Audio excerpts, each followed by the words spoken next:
I'm sorry, guys, for having a few weeks here, no show, no saying about what's going on here with us here at the Evolution of Now headquarters, Tion headquarters. Um, we've been saying the last few episodes that we have been having some personal events and issues in our own lives that we're dealing with these days, and this is no different.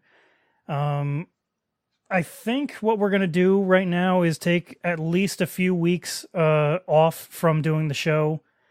And once we return, I think we're going to be doing every other week from now on instead of every week on the show.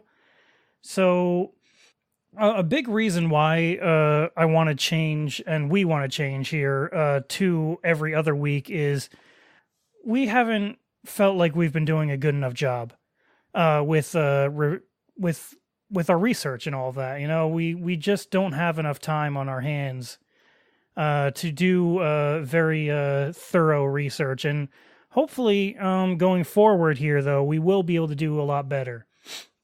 I will say I'm hopeful to actually start having some interviews in the future. I have one potential one in the future. Hopefully, it happens in December. We will see what happens. We still have to work out the details of that. But if you guys have been paying attention to the news at all today, Mr.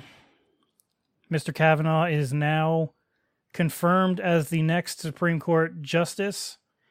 It's a very solemn pill to take right there.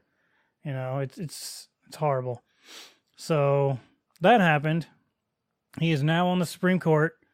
Yay for us.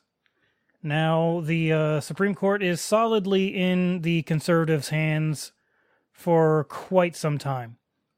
They are going to probably have a majority for maybe a few decades. Kavanaugh himself will probably be on the court for at least 40 years, unless somehow something happens before then. I'm hoping he will be fine because, you know, we're not here to hope people dead or wish people any of that. So he will, unfortunately, though, be on the court probably for about 40 plus years at this point. Maybe much longer. I don't know. But, yeah. There's also this other story here that I actually, Michael posted here in our Evolution of Now secret chambers. Apparently there's a man, or was a man, named Leon Lederman. He was a Nobel Peace Prize winner. He won it back in 1988. Something to do with physics. It says here his work was subatomic particles. He notably discovered the Higgs boson, which he called the God particle. This was a pretty big thing from what I remember hearing about it. But he has recently died. The reason why this is a big deal is it's actually an indictment of our medical system. Because back in 2015, Mr. Leon Lederman actually had to sell his Nobel Peace Prize, or his Nobel Prize, for $765,000 in order to pay for his medical bills. So this man who deserves this Nobel Prize for his amazing work in science had to sell the thing just so he could stay alive a little bit longer. Because look guys, this system that we have here, this medical system is really, really broken. When someone like him has to sell an award that they owned just to stay alive, to keep paying their healthcare costs, there's something wrong there, you know? Like if he lived in any other nation on Earth, he would never have had to sell that award. Never. But because this is America and we have this for-profit system, it is what it is. You know, if he lived in the UK, he would have gotten, the government subsidized healthcare through their system. And this is just such an indictment, you know, like we really need to move past this system. It's this guy is not like he was a poor guy or anything like that. You know, he was a Nobel Prize winner. I mean, it's not like he was struggling his entire life. He did some great work, and yet still, at the end of his days, he had to sell everything he owned, I guess, plus his Nobel Prize, just to stay alive because of the extraordinary healthcare costs in this country. That is just so egregious to me, and it solidifies my resolve that we really need to have a universalized healthcare system. You might call it Medicare for all, if you want to call it that, whatever. You know, we need something, though. Something that covers everyone in this country. You know, I don't care if you're rich or poor, you really should get the healthcare that you deserve and need. You know, it's not a contest. Health is not a contest. We should be working as human beings to be decent to each other, you know, and that's just part of it. You know, we do need that.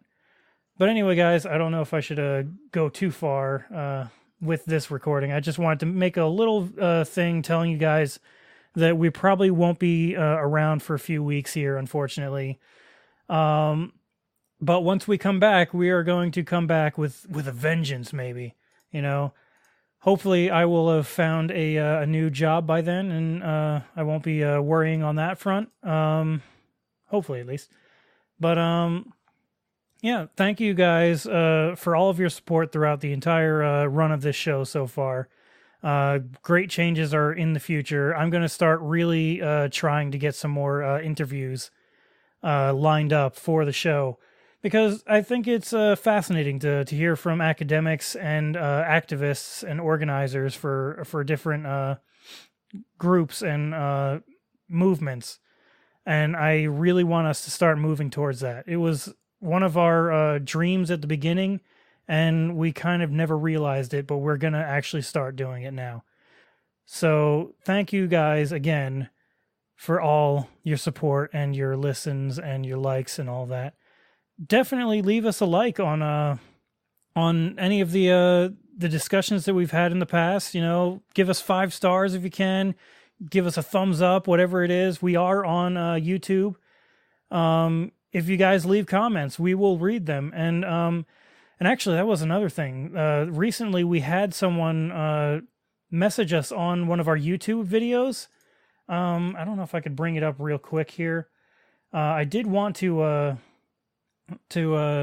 read it out because it was really it was good. I thought it was a very interesting question that we got from one of our listeners. Where the heck is it? What is all this crap?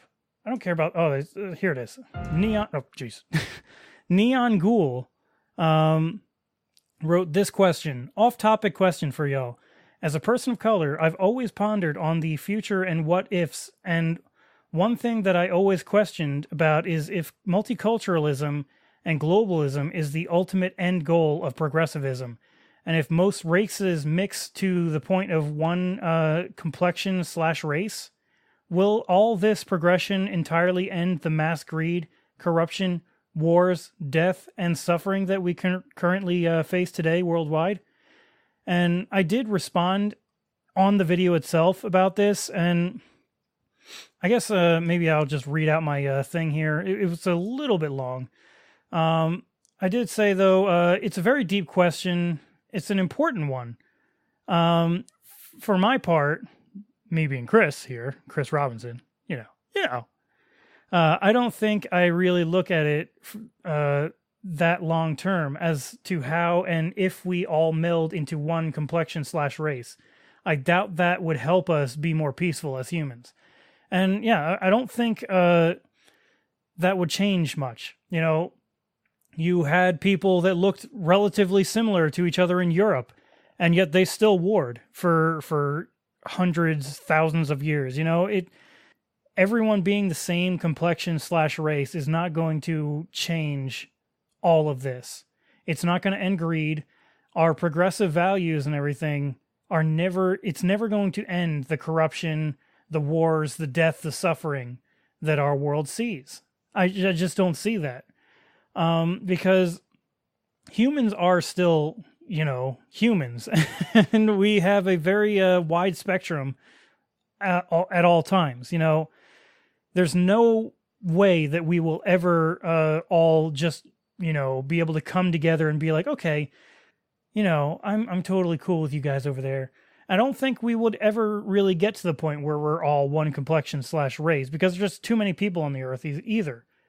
But there will always be corruption, though, and I think we need to understand that, no matter what happens, even if we get all of the progressive things that are in our hearts right now placed in our government and in our societies and our culture, that doesn't change the fact that humans will still be humans and will still fight over certain things,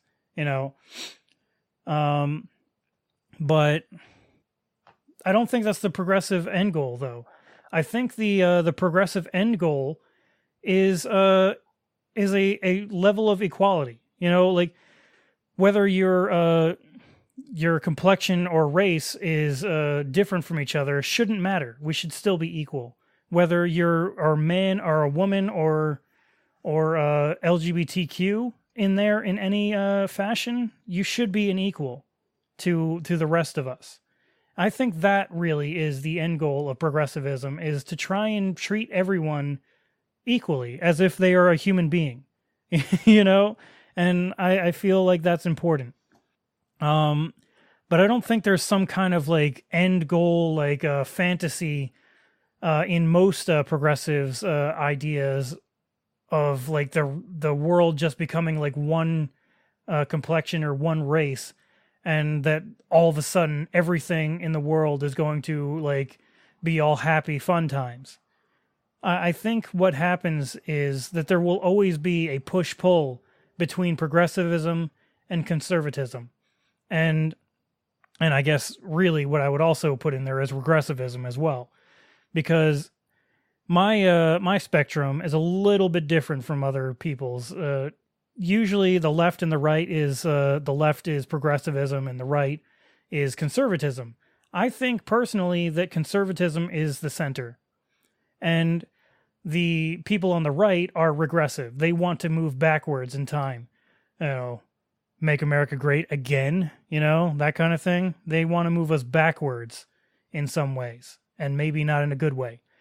But I'm willing to give that ground, to the center, though, to being conservatives. So basically, Hillary Clinton is a conservative. Cory Booker, I would say, probably is around the center, probably maybe more on the left than the right at that point, but it's really iffy for me. Kamala Harris around the same place. Elizabeth Warren definitely on the leftward side of things,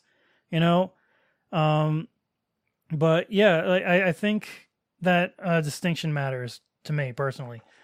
But anyway, guys, I totally went way further than I was thinking of going here. But I'm going to end it here, guys.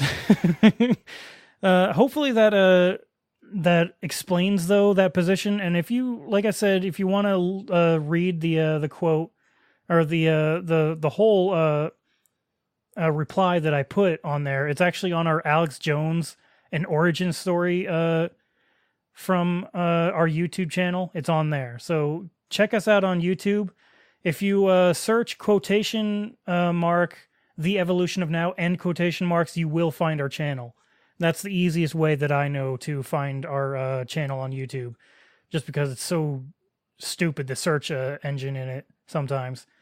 But we're also on iTunes. And if you guys want to, send us to your friends and show other people our podcast, that'd be kind of cool. It would help us grow, and maybe if you enjoy the show enough, maybe they'll enjoy it too. And I hope that at least we spur some conversations in you guys. And like I said, we're going to be pushing forward and making our show better in the future. And we're going to be going towards every other week, and we're going to try and do a little bit more to get more interviews in here. So you guys have a great week, and we will see you in a few weeks once we get back. Thank you for understanding, guys.